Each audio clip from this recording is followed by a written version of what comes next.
ADHD stands for Attention Deficit Hyperactivity Disorder and is often described as a mental disorder. Children with ADHD have trouble paying attention, are hyperactive, and often have difficulty controlling their behavior. It is estimated that it affects around 5% of all children aged 3 to 17 globally, and that for every girl, around 3 boys are diagnosed with it. To understand how it affects children in school, let's look at the story of Leo, a 12-year-old boy who goes to school with the best intentions but struggles hard to succeed. Attention deficit is his biggest problem. Leo gets distracted so easily.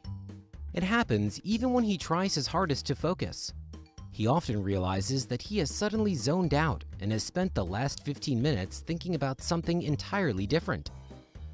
Just the tiniest thing can get him off track. To him, it feels like his brain is broken. He is also forgetful. Books and homework are often left at home, and if he doesn't miss an assignment, he often loses it somewhere or forgets to turn it in. His grades are terrible, and some teachers are beginning to think that he is a lost case. Then there is his hyperactivity. When they have to do group work, he is restless and has trouble staying focused. Staying calm and listening while others speak can completely drain him, making any normal conversation a serious challenge.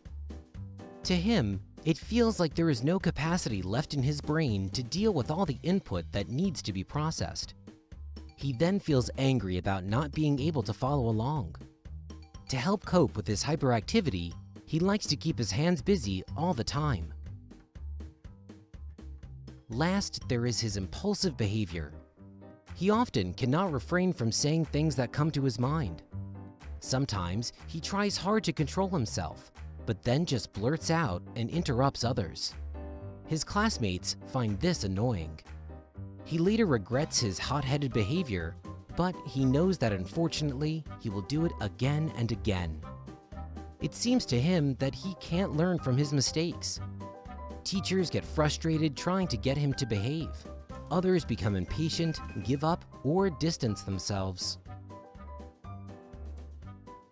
After he is diagnosed and receives support through concrete steps, things begin to get better. At school, he is seated next to a supportive student in the front row of the class. He gets a notebook that lists all his assignments to help him remember. And to make homework easier to track, he receives it for all subjects only once a week. To relax, he is allowed to use fidget objects during lessons and take short breaks when needed. After school, he practices speaking and listening routines with a specialist. Additionally, his dad bikes with him to school every morning, and in the afternoon, he is allowed to play the ball as long as he wishes. For severe cases of ADHD, prescription drugs are often prescribed. Before that happens, children like Leo need to undergo a professional, age-appropriate diagnosis by a child psychologist who will try to look below the surface. ADHD could just be the tip of the iceberg. The root cause might be drama at home, bullying at school, poor sleep, or the wrong diet. Sir Ken Robinson told the story of Gillian Lynn, an 8-year-old girl that was said to have a learning disorder.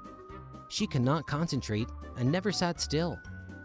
When she was brought to the specialist, who didn't subscribe any therapy but instead played music on the radio, the girl started dancing. He then told her mother, "Gillian isn't sick. She's a dancer. Take her to a dance school."